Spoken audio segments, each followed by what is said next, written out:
On a narrow iron cot within the freezing confines of a charity ward, a withered old woman breathed her last, alone, ravaged by pneumonia, and crushed by the ultimate betrayal. The world ridiculed her as a foolish old woman who had traded her family's honor for a waiter 35 years her junior, while sensational tabloids devoured her downfall as if it were cheap gossip. Yet this broken soul was in truth the granddaughter of Queen Victoria of Great Britain and the sister of the German Kaiser, Wilhelm II. This was Princess Viktoria, an unfortunate royal whose life began in a magnificent red brick palace and ended in the squalor of a boarding room, stripped of absolutely everything. What could drive the sister of a noble emperor to become the easy prey of a petty con artist? Was the catastrophic path she chose merely the senility of an aging fool? Or was it the desperate, piercing scream of a woman imprisoned by the cage of royal duty, yearning, for the first time in 60 years, to simply be loved? Her story began on April 12, 1866, at the New Palace in Potsdam, the sprawling summer residence of the Prussian royal family, christened Friederike Amalia Wilhelmina Victoria. She was the fifth child of Crown Prince Frederick and Victoria, the Princess Royale. From the moment she drew her first breath, she was a political object. Her mother, the brilliant and liberal eldest daughter of Queen Victoria, loathed the rigid militarism of the Prussian court. Her father, destined for the throne, was a gentleman caught between his domineering wife and the disdain of the Iron Chancellor, Otto von Bismarck. The family called her Moretta to distinguish her from her mother and grandmother, while her older brother Wilhelm, the future Kaiser, bore a withered arm and a volatile, bombastic temperament. Moretta was different. Physically healthy but psychologically fragile, she grew up in a household that was nothing short of a battlefield. On one side stood her parents, who insisted on speaking English, eating English food, and fostering a domestic intimacy that shocked the Prussians. On the other stood the old Emperor Wilhelm I and Chancellor Bismarck, who viewed this English nursery as a cancerous tumor within the House of Hohenzollern. Moretta was not the beauty of the family. That title belonged to her sister Sophie. Nor was she the intellectual. That was her sister Margaret. Moretta was the difficult one. As a teenager, she struggled intensely with her self-image. In the 1880s, the ideal of feminine beauty was shifting, but the pressure on a princess to be a perfect porcelain doll remained absolute. Moretta felt ungainly, often describing herself as too fat or too awkward. Her mother, though loving, was a perfectionist who constantly critiqued her children's posture, weight, and intellect. Historical records from the palace archives paint a picture of a young woman subjected to the barbaric medical and beauty regimes of the 19th century. Steel baths to toughen the constitution, rigid corsetry to fix a perceived curvature of the spine, and starvation diets to combat a natural tendency toward plumpness. She was a square peg being hammered day by day into a round dynastic hole. But beneath the corsets and the court etiquette, Moretta possessed a romantic, impulsive soul. She was desperate to be loved, not as a highness, but as a woman.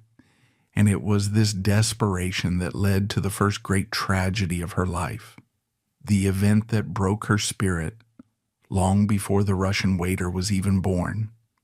The year was 1881. Moretta was 15 years old. The man was Prince Alexander of Battenberg, known to the family as Sandro. Sandro was everything a teenage princess could dream of.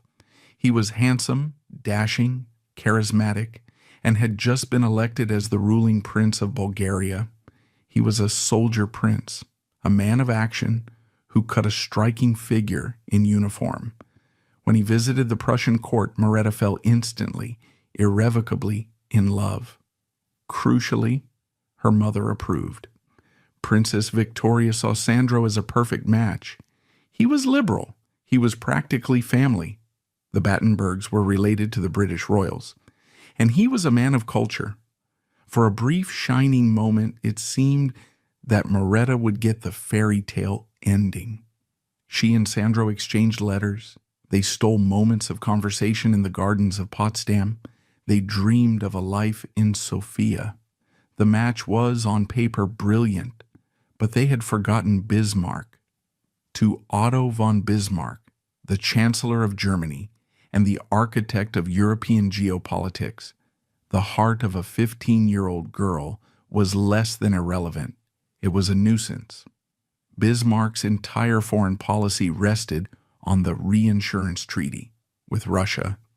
He needed to keep the Tsar happy to prevent a war on two fronts. The problem was that the Tsar of Russia hated Sandro of Battenberg. The Tsar viewed Bulgaria as a Russian satellite state, and he viewed Sandro as an upstart puppet who refused to follow Russian orders. If a Prussian princess, the granddaughter of the German emperor, married Sandro, it would signal that Germany supported Bulgaria against Russia. It would destroy Bismarck's alliance. The machinery of the state began to grind Moretta's happiness into dust. When rumors of the engagement reached the ears of old Emperor Wilhelm I, he was apoplectic. He summoned Moretta's father and forbade the match. But Moretta's mother, the stubborn English Princess Royal, refused to back down. She encouraged the romance, perhaps using her daughter's happiness as a weapon against the chancellor she despised. For 7 long years, Moretta lived in a state of suspended animation. She was the pawn in a power struggle between her mother and Bismarck. She was told to wait. She was told that when her father eventually became emperor, he would sanction the marriage and banish Bismarck. She clung to this hope with a terrifying intensity. She refused to look at other suitors. She learned Bulgarian. She prepared herself for a life on the throne of Sofia. She wrote to Sandro, and he wrote back, though his letters became increasingly weary as the years dragged on. Then came the year of the 3 emperors, 1888. Moretta's grandfather, the old tyrant Wilhelm I, finally died. Her father ascended the throne as Emperor Frederick III. This was the moment they had waited for. The liberal dawn had arrived. Moretta, now 22, believed her wedding was imminent. But tragedy struck with brutal timing. Frederick III was already dying. He had developed throat cancer, a gruesome disease that left him unable to speak. Breathing through a silver tube in his trachea, he reigned for only 99 days. During those 99 days, the Battenberg marriage was the central topic of state crisis. Bismarck threatened to resign if the marriage went ahead. He whipped the press into a frenzy, painting the English woman, Moretta's mother, as a traitor who wanted to plunge Germany into war with Russia just to marry off her daughter. The dying emperor, barely able to breathe, was bullied by Bismarck into silence. He could not fight his chancellor while fighting for his life. On June 15, 1888, Frederick III died. The liberal dream died with him, and Moretta's brother Wilhelm II became Kaiser. If Moretta had any hope left, Wilhelm II extinguished it with sadistic efficiency. Wilhelm hated his mother. He hated the English influence, and he was desperate to prove himself to Bismarck and the military establishment. One of his first acts as Kaiser was to terminate the Battenberg affair once and for all. He did not just forbid the marriage, he humiliated his sister. He wrote to Sandro, telling him in no uncertain terms that a marriage into the house of Hohenzollern was impossible. He ordered Moretta to burn her letters. He told the court that his sister's infatuation was a source of national embarrassment. The final blow came in 1889.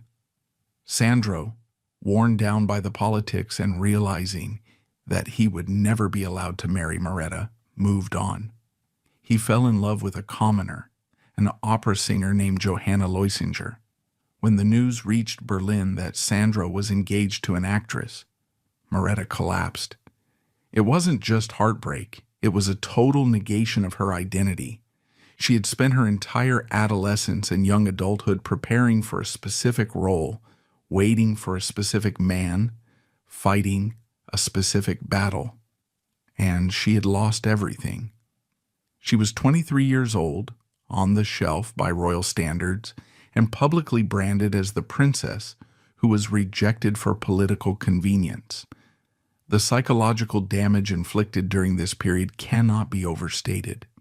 It taught Moretta a dangerous lesson, that royal duty was a prison, and that her personal happiness was something that would always be stolen from her unless she grabbed it with both hands. It created a deep well of bitterness and a hunger for affection that would lie dormant for decades, only to erupt with catastrophic force in her old age. She became difficult.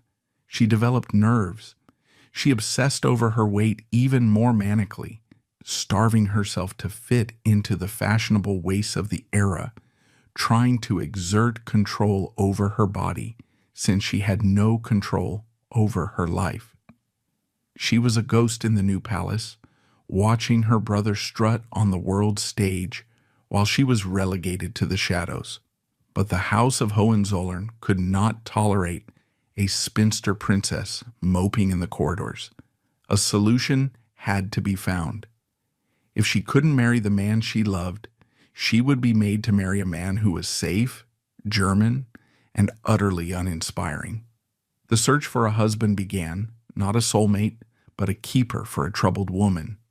The solution to the Moretta problem arrived in the shape of Prince Adolf of Schaumburg-Lippe. If Sandro of Battenberg had been a romance novel hero, dashing, controversial, and magnetic, Adolf was a textbook of Prussian mediocrity. He was 7 years older than Victoria, a career soldier with a stiff, waxed mustache and a personality to match.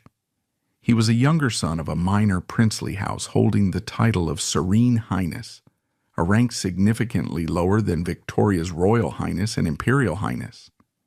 In the grand calculus of European royalty, this was a step down.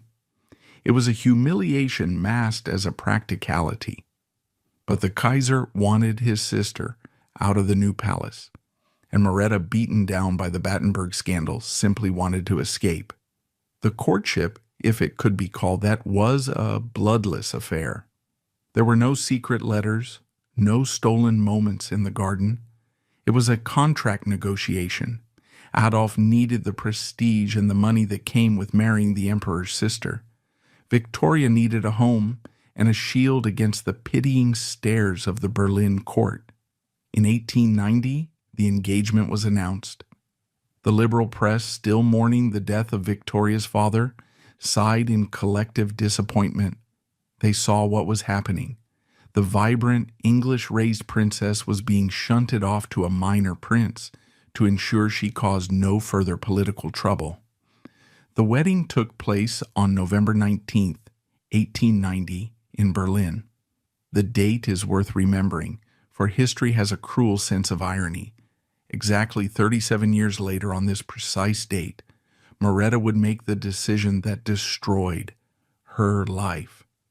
But on this day in 1890, she stood at the altar in the chapel of the Berlin castle, draped in heavy silk and lace, her face pale and set in a mask of dutiful resignation. Her mother, the Empress Frederick, wrote to Queen Victoria with heartbreaking candor. The wedding was sad. Moretta looked like a victim decked out for the sacrifice. There was no joy in the ceremony. The Kaiser beamed, delighted to have resolved a family nuisance. The groom stood rigid, thinking perhaps of his regiment. The bride said her vows to a stranger. After the festivities, the couple moved to Bonn. They purchased the Palais Schaumburg, a magnificent neoclassical residence on the banks of the Rhine. It was a house built for entertaining, for grand balls and diplomatic receptions. It was a palace that demanded life. But under the tenure of Prince and Princess Adolf, it became a mausoleum of silence. The tragedy of Moretta's first marriage was not that it was violent or abusive. It was that it was utterly empty. Adolf was not a cruel man, but he was a man of limited imagination. He was a soldier through and through. His life revolved around military maneuvers, regimental dinners, and the rigid etiquette of his class. He had no interest in art, no patience for the English softness Moretta had been raised with, and absolutely no capacity to understand the emotional complexities of his wife. He left her alone for months at a time. While Adolf was off playing soldier, inspecting troops or attending staff rides, Moretta was left to wander the endless corridors of the Palais Schaumburg. She was the mistress of a grand house with no one to host. She tried, desperately, to fill the void. This was the era when her deep loneliness began to calcify into the eccentricity that would mark her later years. She became obsessed with the decoration of the palace. She spent fortunes on furniture, tapestries, and renovations, trying to build a nest that felt like home. She turned to gardening with a fanatical zeal, spending hours directing gardeners, planting roses, and designing landscapes. It was a way to exert control, to make something grow in a life that felt increasingly sterile. But the one thing she wanted most, the one thing that might have saved her from the encroaching darkness, was denied to her. Early in the marriage, there was a glimmer of hope. Moretta became pregnant. The joy was palpable. A child would give her a purpose. A child would give her someone to love who could not be taken away by Bismarck or the Kaiser. The pregnancy ended in a miscarriage. The physical pain was agonizing, but the psychological blow was fatal to the marriage. There would be no other pregnancies. The doctors offered no solutions. The silence in the Palais Schaumburg deepened. Adolf, uncomfortable with female grief and disappointed by the lack of an heir, withdrew further into his military duties. He treated his wife with a polite, distant courtesy that was colder than hatred. They lived separate lives under the same roof, two strangers bound by a contract, passing each other in the hallways like ghosts. As the years ground on, Moretta watched from her gilded cage as her siblings lived the lives she had been denied. Her younger sister Sophie married the crown prince of Greece and eventually became a queen, founding a dynasty. Her sister Margaret married a Hessian prince and found genuine domestic happiness. Even her brother Wilhelm, for all his bluster and madness, had a large family and the adoration of a nation. Moretta had her roses. She had her needlepoint. She had her servants. She began to change. The slim, hopeful girl of the 1880s vanished. In her place emerged a matronly, somewhat heavy-set woman who dressed with a dowdy, old-fashioned propriety. She ate to comfort herself. Food became one of her few reliable pleasures. The palace kitchens were instructed to prepare rich, heavy meals, and Moretta, sitting alone at a dining table meant for 30, would consume them in silence. She struggled constantly with her weight, trying crash diets that made her miserable, only to relapse into comfort eating. She tried to play the role of the Angel of Bonn. She patronized local charities, she opened bazaars, she visited hospitals. The people of Bonn respected her. They saw a dignified, slightly sad royal lady who waved from her carriage. They did not see the woman who paced her bedroom at night, terrified of the quiet. She was Imperial Highness, the Kaiser's sister, a figure of awe. This pedestal was a prison. It meant she could have no real friends. Everyone who approached her did so with a bow or a curtsy. No one spoke to her as a human being. She was surrounded by sycophants and servants, isolated by the very protocol meant to elevate her. Then came 1914.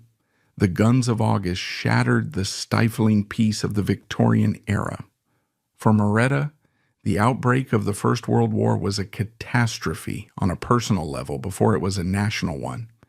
Her family was torn apart. Her mother's family, the British royals, were now the enemy. Her beloved cousin, George V, was the King of England, at war with her brother the Kaiser. The English identity she had secretly cherished was now treasonous. Adolf, despite being nearly 55, returned to active service.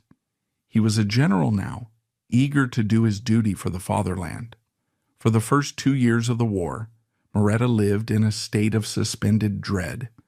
The Palais Schaumburg became a hub of wartime charity work, but the activity was manic, a distraction from the looming precipice. In July 1916, the telegram arrived. Prince Adolf was dead. He had not died a glorious death in a charge. He died somewhat prosaically while serving in the military administration. But he was gone. Moretta was 50 years old and she was a widow. The grief she felt was complex. It was not the searing agony of losing a soulmate. It was the panic of losing a protector. Adolf had been dull, yes, but he had been a structure. He was the reason she lived in Bonn. He was the anchor of her social existence. Without him, she was just a childless, aging woman in a massive house that was rapidly becoming too expensive to maintain. For the next 2 years, as Germany starved and bled to death in the trenches, Moretta lived a ghostly existence. She wore deep mourning blacks that she would hardly ever take off. She watched as the world she understood, the world of emperors, kings, and divinely ordained rites, crumbled to dust. November 1918 brought the end of the world. The sailors in Kiel mutinied. The revolution spread like wildfire. On November 9th, her brother Wilhelm II abdicated the throne and fled like a thief in the night to the Netherlands. The German Empire, the entity her family had built with blood and iron, ceased to exist. Moretta was terrified. She remembered the stories of the French Revolution. She heard the news coming out of Russia. The Bolsheviks had murdered the Tsar and his entire family in a cellar in Yekaterinburg. She was a Hohenzollern. She was a symbol of the old regime. She waited in the Palais Schaumburg for the mob to come and drag her out to the guillotine. But the German Revolution was not the Russian Revolution. The mob did not come. The Weimar Republic was declared, and while the titles and political power were stripped away, the private property remained. The Royal Highness became legally a private citizen with a very long name. The silence in the Palais Schaumburg changed quality. It was no longer the silence of a stiff formal court. It was the silence of a tomb. The servants, sensing the shift in power, became fewer. The money, though still substantial on paper, began to feel finite as inflation started its slow, creeping ascent. Victoria was 52 years old in 1918. She was a relic. The new Germany was a place of jazz, cabaret, socialism, and aggressive modernity. It was the world of Babylon Berlin, a place where a stiff, corseted Prussian princess made no sense. She retreated further behind the high walls of her palace. She was safe, she told herself. She had her fortune. She had her house. She had her memories. She was the dowager princess destined to fade away quietly into the history books, a footnote to her brother's disastrous reign. But inside the dowager, the heart of the 15-year-old girl who loved Sandro of Battenberg was not dead. It was merely starving. The repression of 50 years had created a pressure cooker. She was lonely, with a physical intensity that was almost painful. She craved youth. She craved life. She craved the noise and the color she had been denied by Bismarck, by Wilhelm, by Adolf, and by the war. She was a sitting duck, and outside the gates of the Palais Schaumburg, the world was full of wolves. The chaotic, desperate atmosphere of Weimar Germany was a breeding ground for con artists, imposters, and adventurers. Men who had lost everything in the war and were looking for a way to climb back up using whatever ladder they could find. It was in this twilight period, the mid-1920s, that the final trap began to set itself. Moretta, trying to bridge the gap between her isolation and the modern world, began to open the doors of the Palais Schaumburg. She wanted to be relevant. She wanted to be surrounded by youth. She began to host teas for the university students of Bonn. She told herself she was being a patroness of the arts, a benevolent grandmother figure to the new generation. She did not realize that by opening those doors, she was inviting the devil to tea. The year 1927 arrived in Bonn not with a fanfare of trumpets, but with the syncopated rhythm of jazz and the roar of the new, vulgar engines of commerce. For the 61-year-old Princess Viktoria, living in the echo chamber of the Palais Schaumburg, the roaring 20s were a foreign country. She was a woman out of time, her silhouette often draped in heavy fabrics that had been fashionable in the previous century, moved through the streets of Bonn like a dark cloud drifting against the wind. But inside the palace the air was changing. In a desperate bid to stave off the crushing silence that had enveloped her life since the death of Prince Adolf, Victoria had made a decision that would have been unthinkable in the days of the Empire. She opened her doors. She did not open them to the stiff, terrified aristocracy who were busy counting their dwindling pennies and mourning the Kaiser. She opened them to the future. She began to host tea afternoons for the students of the University of Bonn. It was an innocent enough idea on the surface. The lonely dowager princess, playing the role of the benevolent patroness, surrounded by the bright young minds of the new Germany. She imagined polite conversation about Goethe and Schiller, a way to connect with the youth she had never been allowed to be. But the students who came were not the deferential subjects of 1890. They were the children of the Great War, cynical, hungry, ambitious, and fascinated by the morbid spectacle of a fallen royal. They drank her tea, ate her cakes, and whispered about the crazy old princess behind their hands. And then one afternoon in the spring of 1927, the wolf walked in. His name was Alexander Anatolovich Zubkov. To the eyes of the sheltered princess, he was a vision of tragic romance.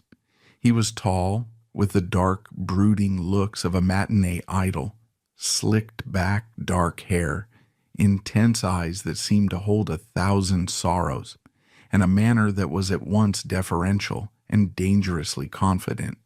He was 26 years old. He was younger than the princess's nephews. He was 35 years her junior. Zubkov presented himself as a victim of history, a mirror to her own suffering. He told her he was a Russian nobleman, a refugee from the Bolshevik terror who had lost his estates, his family, and his fortune to the Red Menace.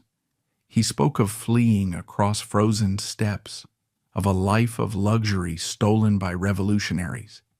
It was a story calculated to resonate perfectly with a woman whose own brother had been toppled by a revolution, whose own world had been shattered by political forces she couldn't control. The truth, however, was far more sordid. The police files of the Weimar Republic, which would soon bulge with reports on him, told a different story. Zubkov was born in Ivanovo, a textile town. His origins were middle class at best, certainly not aristocratic. Since fleeing Russia, he had not lived the life of a noble exile, but that of a grifter. He had drifted through the underbelly of Europe's capitals. In Berlin, he had been a ballroom dancer for hire. In Paris, he had allegedly worked as a waiter. In the darker corners of the rumor mill, it was whispered that he was a gigolo, a man who traded his youth and exoticism for the financial support of wealthy older women. But Moretta did not see a waiter. She saw a prince in exile. She saw Sandro of Battenberg return to her, reincarnated in a younger, more desperate form. The courtship was swift, predatory, and masterful. Zubkov identified Moretta's vulnerability immediately. She was a woman who had never been listened to. For her entire life she had been told what to do, where to stand, whom to marry. Zubkov did the opposite. He sat at her feet in the drawing room of the Palais Schaumburg. He listened to her stories of the old court. He played the piano for her, sweeping, romantic Russian melodies that filled the empty halls with passion. He looked at her not as a fat, aging relic, but as a woman of substance and beauty. He isolated her. This is the classic maneuver of the con artist. He made himself indispensable to her happiness. When he was there, the palace was full of light and music. When he left, the silence returned, heavier and more terrifying than before. He created an addiction. Moretta began to live for his visits. She began to gift him money, small amounts at first, loans, to help a distressed nobleman get back on his feet, to buy a decent suit, to pay for his studies. The studies were a sham. Zubkov was technically enrolled at the university, but he rarely attended lectures. His real occupation was the seduction of the Kaiser's sister. By the summer of 1927, the dynamic had shifted from patronage to romance. The servants at the Palais Schaumburg were the first to notice. They saw the lingering touches, the way the princess giggled like a schoolgirl, the late hours the student kept at the palace. They were horrified. To the old retainers, loyal to the memory of the Hohenzollerns, this was a desecration. A Russian vagabond with no background, wooing the daughter of an emperor? It was grotesque. Rumors began to leak out of the palace gates. They swirled through the cafes of Bonn and eventually reached the ears of the family. The House of Hohenzollern, even in exile, operated on a network of gossip and surveillance. When the news reached Doorn in the Netherlands, where the former Kaiser Wilhelm II was chopping wood and brooding over his lost throne, the reaction was nuclear. Wilhelm was apoplectic. He had forbidden Moretta's marriage to Sandro of Battenberg 40 years earlier because Sandro was a prince of a minor state who might offend Russia. Now his sister proposed to marry a Russian nobody, a man young enough to be her grandson, a man with dirt under his fingernails. It was not just a scandal. It was an act of treason against the family name. The Kaiser sent emissaries. He sent letters that dripped with the old imperial venom. He forbade the match. He commanded her to cease contact with the Russian immediately.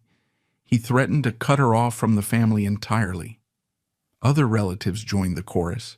Her sister Margaret, usually the sensible one, implored her to see reason. They pointed out the age gap. They pointed out his lack of money. They pointed out the sheer absurdity of the situation. But they made a critical error. They treated Moretta as the submissive pawn she had been in 1881. They forgot that she was now a 61-year-old widow who controlled her own fortune. They forgot the deep, festering wound of the Battenberg affair. For Moretta, the family's opposition was not a deterrent. It was an accelerant. Every letter from the Kaiser reminding her of her duty only reminded her of the time he had crushed her happiness to please Bismarck. Every demand to break off the engagement only solidified her resolve. She saw herself as the heroine of a great tragedy, fighting for love against a cold, unfeeling system. She projected all her lost hopes onto Zubkov. He was not just a lover. He was her rebellion. He was her way of screaming at her brother, at Bismarck's ghost, at the whole rigid Prussian machinery. I exist. I have needs, and this time I will not obey. Zubkov, sensing the closing net, pressed his advantage. He proposed marriage. He spun a narrative of us against the world. He played the victim, offering to leave if his love was causing her too much pain. knowing full well that the threat of his departure would terrify her into compliance. She said yes. The announcement of the engagement in the autumn of 1927 hit the German press like a bombshell. The Kaiser's sister to marry Russian boy. The Princess and the Waiter. It was the scandal of the decade. The Weimar press, free from imperial censorship, tore the story apart with glee. They mocked the age difference. They dug into Zubkov's background. They published cartoons of the elderly princess doting on a child. But Moretta was past the point of shame. She was in a manic state of infatuation. She liquidated assets to buy him a wardrobe fit for a prince. She planned a wedding. The family played their final card, the boycott. They informed her that if she proceeded, she was dead to them. No Hohenzollern would attend.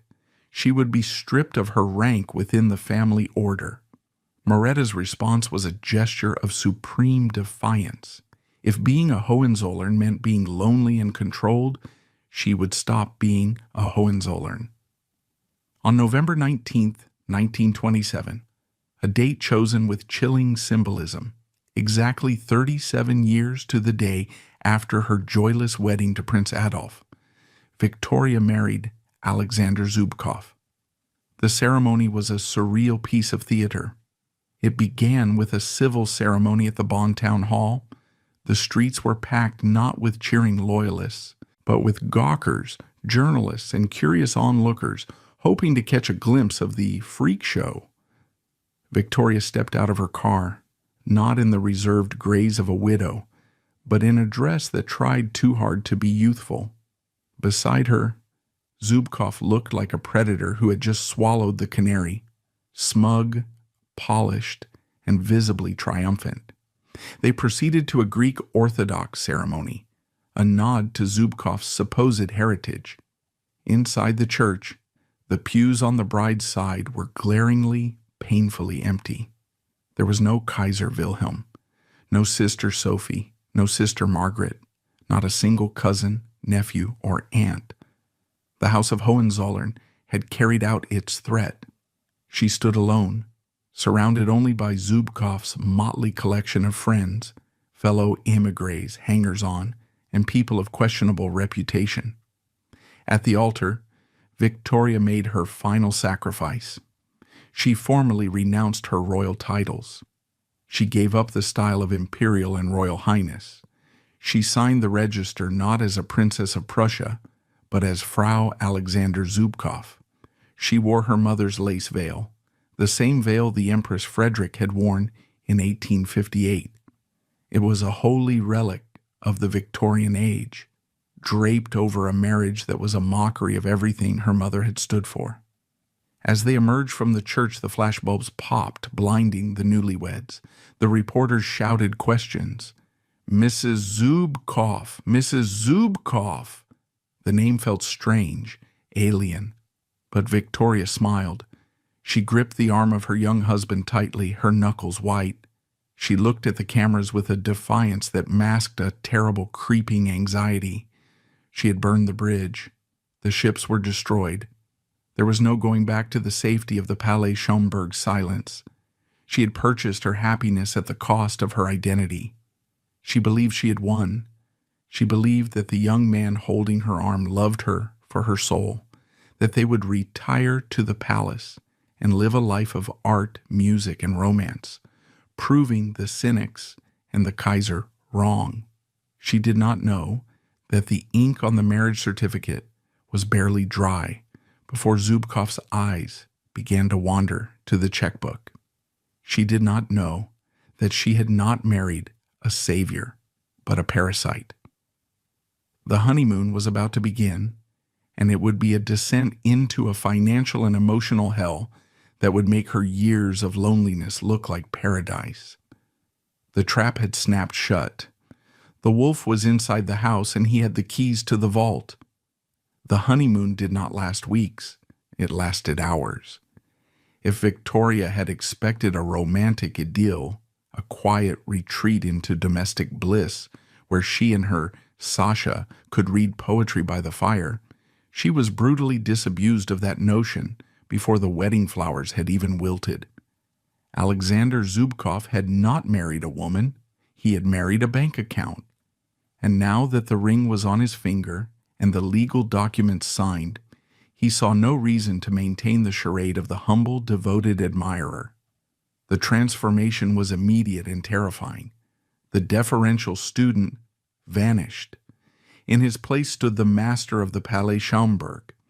Zubkov, the boy who had scraped a living as a dancer and a drifter, now found himself lord of a Prussian palace, and he attacked his new role with the voracious appetite of a starving man set loose at a banquet. The silence of the palace, which Victoria had cultivated for years as a shield against the world, was shattered. Zubkov bought a gramophone. He filled the hallowed halls of the Hohenzollerns with the raucous, syncopated rhythms of jazz and American foxtrots. He invited his friends, a motley crew of Russian émigrés, hangers-on, and sycophants he had picked up in the nightclubs of Cologne, to treat the palace as their private clubhouse. The old servants, men and women who had served Prince Adolf and who remembered the dignity of the imperial era, watched in horror. They were ordered about by a 26-year-old foreigner who treated them with the arrogance of a petty tyrant. One by one, the loyal retainers, who had been Victoria's only real family for decades, handed in their notices or were fired for insolence when they failed to jump fast enough to light Zubkov's cigarette. The institutional memory of the house was being purged, replaced by a chaotic retinue of Zubkov's choosing. But the staffing changes were a minor issue compared to the spending. Zubkov had a hole in his soul that only money could fill. He developed an obsession with speed. He went to the finest dealerships in the Rhineland and bought a powerful motorcycle. When that bored him, he bought a sports car, then another. He drove like a maniac, tearing through the quiet streets of Bonn, terrifying pedestrians and drawing the attention of the police. He crashed frequently. It didn't matter. When a car was wrecked, he simply abandoned it and bought a new one, charging it to Frau Zubkov's accounts. He fancied himself a gentleman of leisure. He ordered dozens of bespoke suits from the best tailors in Berlin and London. He bought silk shirts by the crate. He adorned himself with gold cigarette cases, diamond cufflinks, and heavy signet rings, playing the part of the Russian prince he had always claimed to be. And where was Moretta while her husband was burning through her inheritance? She was right there, watching it happen, paralyzed by a toxic cocktail of denial and pride. She had defied her brother, the Kaiser. She had defied her entire family. She had publicly declared that Alexander Zubkov was her soulmate, a man of honor and depth. To admit now that he was a grifter would be to admit that the Kaiser was right. It would be a humiliation so total that her psyche simply refused to accept it. So, she rationalized. She told herself that Sasha was just high-spirited. She told herself that he had suffered so much during the Russian Revolution, losing everything, that he deserved a little fun now. She told herself that his wildness was just the exuberance of youth, the very youth she craved. She became his enabler. When the bills arrived, she signed the checks. When he crashed a car, she smoothed things over with the police. When the servants complained, she sided with her husband. But the private disaster soon became a public spectacle. Zubkov was not content to spend money at home. He wanted an audience. He became a fixture in the nightlife of Cologne. Every night, the Baron, as he liked to be called, would hold court in the most expensive cabarets and nightclubs. He would order champagne for the whole room, tossing 100-mark notes around like confetti. He was the center of attention, the man of the hour, buying the adoration of strangers with his wife's money. Moretta would often accompany him, a tragic figure sitting stiffly at a table covered in bottles, wearing her dowdy clothes and her heavy jewelry, smiling anxiously while her young husband danced with other women. The age gap, which she had tried to ignore, became grotesque under the harsh electric lights of the cabaret. She looked like his grandmother, paying for the privilege of his company. The press, of course, was there. The Weimar Republic's tabloids were ruthless. They chronicled every excess. They ran photos of Zubkov looking drunk and disheveled, hanging off the arms of flappers and showgirls, with captions that mocked the poor, deluded princess. They called him the waiter. They called him the gigolo. The humiliation deepened when Zubkov stopped bothering to bring Moretta along. He began to disappear for days at a time. Rumors of infidelity were rampant. He was seen with actresses, with dancers, with women his own age. When he returned to the Palais Schaumburg, hungover and smelling of cheap perfume, Moretta would nurse him back to health, listening to his transparent lies about business meetings or visiting sick friends. The financial bleeding was catastrophic. In the space of less than a year, Zubkov managed to spend what most people would not earn in 10 lifetimes. The fortune that had carefully preserved through the collapse of the empire and the hyperinflation of 1923 was evaporating. He wasn't just spending income, he was eating into the capital. He engaged in bizarre, delusional business schemes. He announced plans to send an expedition to the Congo. He talked about investing in film studios. He claimed he was writing a great historical opus. Each scheme required upfront capital, which vanished into his pockets and then into the tills of bars and casinos. By early 1928, the situation had spiraled into criminality. Zubkov began writing checks that the banks refused to honor. He assaulted a waiter in a Cologne nightclub who had insulted him. He was involved in drunken brawls in the street. The police of Bonn and Cologne had had enough. The Weimar authorities had initially treated Moretta with the deference due to a former royal, turning a blind eye to her husband's antics.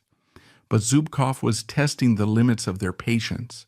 He was a foreigner, a Russian with murky papers, causing public disorder and running up massive debts that were destabilizing local businesses.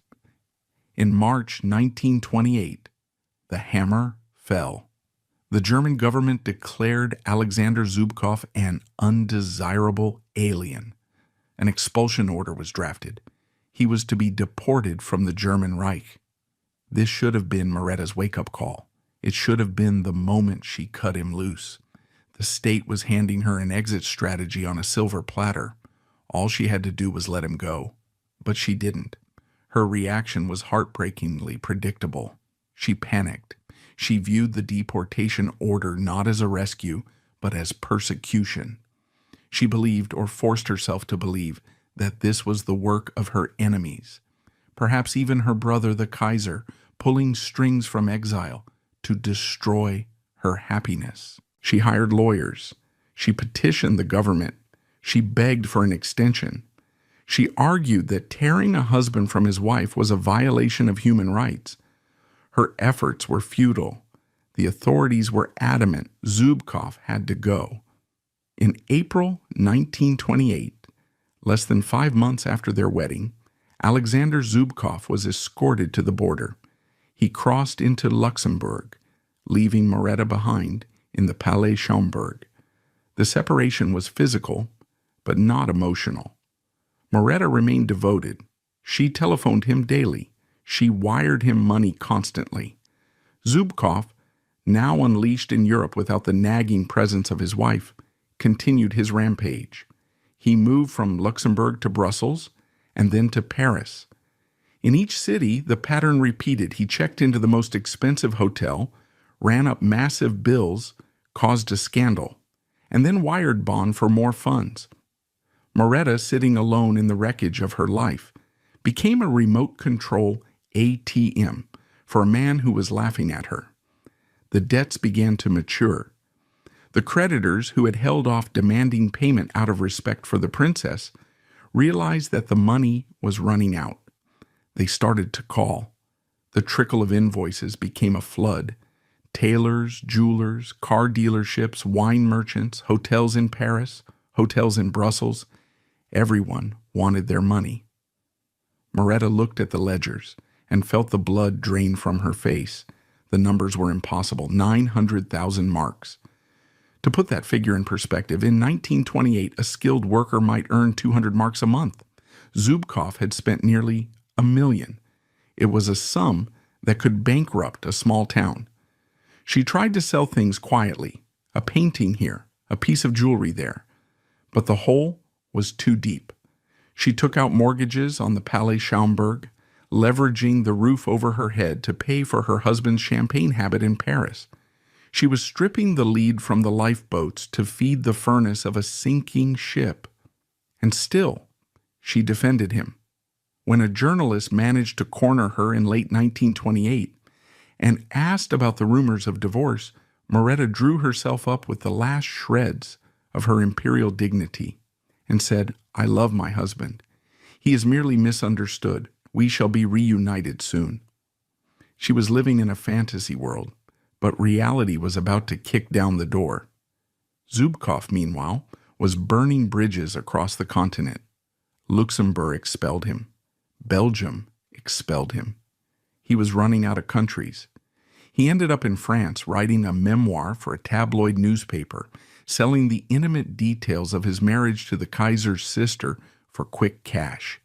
He painted himself as a victim of royal snobbery, a lover torn from his soulmate, all while living with a mistress in a Paris apartment paid for by Moretta's wire transfers. Back in Bonn, the silence of the Palais Schaumburg had returned, but it was different now. It was the silence of impending doom. The servants were gone, replaced by a skeleton crew of day laborers. The grand rooms were dusty. The heating was turned down to save coal. The Princess Viktoria, granddaughter of Queen Victoria, sister of the Kaiser, sat in her cold drawing room, reading the letters from the bank. The tone of the letters had shifted from polite concern to legal threats. Foreclosure was not a possibility. It was a certainty. The illusion was cracking. The sheer weight of the financial evidence was beginning to pierce the armor of her denial. She began to realize that Sasha wasn't coming back to rescue her. He wasn't working on a business deal that would pay off the debts. He was just gone, and he had left her holding the bag. The winter of 1928 bled into 1929. The creditors formed a coalition. They went to the courts. They demanded the liquidation of the estate to satisfy the debts. The court granted the order. The Palais Schaumburg, the contents, the land, everything was seized. The bailiffs arrived not with swords, but with clipboards. They walked through the rooms where emperors had slept. They placed stickers on the furniture. Lot 1, Lot 2, Lot 3. Victoria watched them tag her life. She saw a sticker placed on the desk where her father had written his diary. She saw a sticker on the vase her mother had loved. She saw a sticker on her own bed. She was being erased. The honeymoon was officially over. Now came the reckoning. The Kaiser's sister was about to face the ultimate indignity, a public auction of her existence. The hammer fell for the first time on a damp October morning in 1929. The auction of the contents of the Palais Schaumburg was not merely a commercial transaction. It was a public autopsy of the House of Hohenzollern. The auctioneers from the Cologne firm of M. Lempertz had done their work with brutal efficiency. They had catalogued a life. The catalog itself was a thick, depressing document, listing thousands of lots that represented the accumulated history of a woman who was the granddaughter of Queen Victoria and the sister of the German emperor. The gates of the palace, usually barred to the common man, were thrown open. The public flooded in. They were not there to pay respects. They were there to hunt for bargains and to gawk at the wreckage of a royal scandal. Dealers from Berlin, London, and Paris rubbed shoulders with curious housewives from Bonn and scruffy students who just wanted to see inside the crazy princess's bedroom. Victoria remained inside the palace during the viewing days, hiding in a small suite of rooms she had been allowed to retain until the sale was complete. She could hear the footsteps of the strangers tramping through the corridors. She could hear the murmur of voices discussing the value of her mother's china, the provenance of her silver, the quality of her bed linen. It was a violation so profound that it left her physically ill. The sale itself was a disaster. The timing could not have been worse. October 1929 was the month the world economy began to suffer its death throes. The Wall Street crash was happening in slow motion across the Atlantic. The German economy was already fragile. There was little money for luxuries. The Times of London, observing the proceedings with a mixture of fascination and pity, reported spiritless bidding. Items of immense historical significance went for a pittance. A silver dinner service, heavy with the crest of the Prussian royal family, was sold for the price of scrap metal. Delicate porcelain vases, gifts from Prince Albert to his daughter, were knocked down to dealers who barely looked up from their catalogs. The tragedy was mathematical. The auction raised a significant sum, but when the auctioneers took their commission and the court costs were deducted, the remainder was pitiful. It covered only about 1/3 of the debts Alexander Zubkov had accrued. The creditors were not satisfied. They took the rest. They took the cash. They took the remaining assets. And finally, they took the palace itself. In late October, the order came. Victoria had to leave. There is a specific kind of horror in the image of the 63-year-old princess packing her bags. She did not have a retinue of maids to help her. She packed her own clothes, the few that hadn't been sold. She took a few personal mementos that the bailiffs had kindly overlooked, some photographs, a Bible, a few letters. She walked out of the Palais Schomburg for the last time. She did not look back at the neoclassical columns or the rose gardens she had tended for 30 years. She climbed into a taxi, not a royal carriage. She moved to the suburb of Melun. Her new home was a single furnished room in a boarding house. It was clean, but it was stark. There was a bed, a chair, a washstand. It was the kind of room inhabited by struggling clerks or impoverished widows. For the first time in her life, Victoria was truly alone.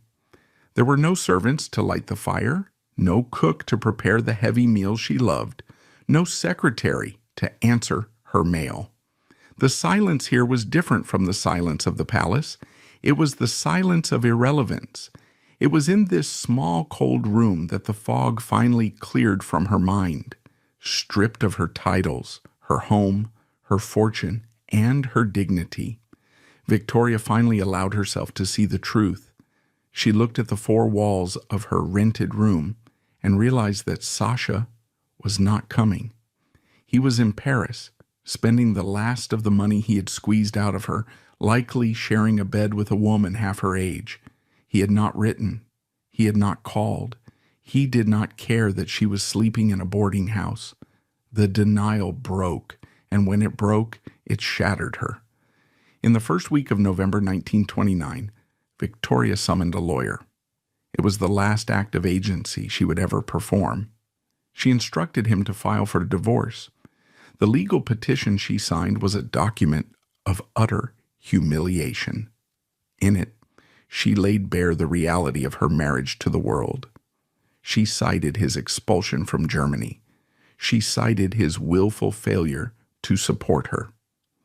But the most damning clause, the one that proved the entire affair had been a cruel farce, was the admission of non-consummation, or a lack of conjugal relations. It was an admission that the romance had been alive from the wedding night onwards.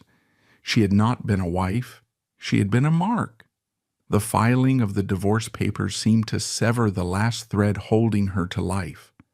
Her body, weakened by the stress of the auction and years of comfort eating, gave up. The damp chill of the November Rhine seeped into her lungs. She developed a fever. A cough began to rattle in her chest. Alone in her room in Melem, she deteriorated rapidly.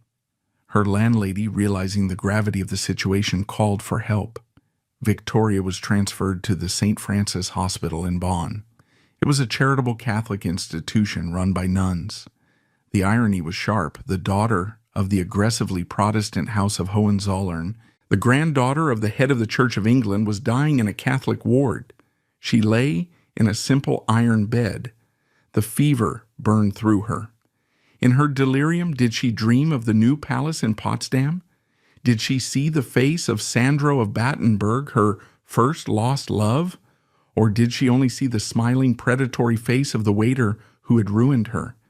The news of her illness reached the family, but the House of Hohenzollern remained frozen in its pride. No brother rushed from Dorn, no sister rushed from Friedrichshof. They were paralyzed by the scandal, unable to associate themselves with the woman who had dragged their name through the mud of the tabloids. She died on November 13, 1929. It was a Wednesday. She was 63 years old. The cause of death was listed as pneumonia, but the world knew she had died of a broken heart and a broken life. The death of a princess usually stops the nation. Flags fly at half-mast. Regiments march in slow time. But for Victoria, there was only an awkward silence. The arrangements for the funeral fell to her sister Margaret, the Landgravine of Hesse. Margaret was the only one who showed a flicker of humanity, though even she was constrained by the family's anger. It was decided that Victoria would not be buried in the Imperial Mausoleum in Potsdam with her parents. She would not be buried in the Hohenzollern crypt in Berlin. She was to be buried at Schloss Friedrichshof, near Kronberg, the home of her sister Margaret.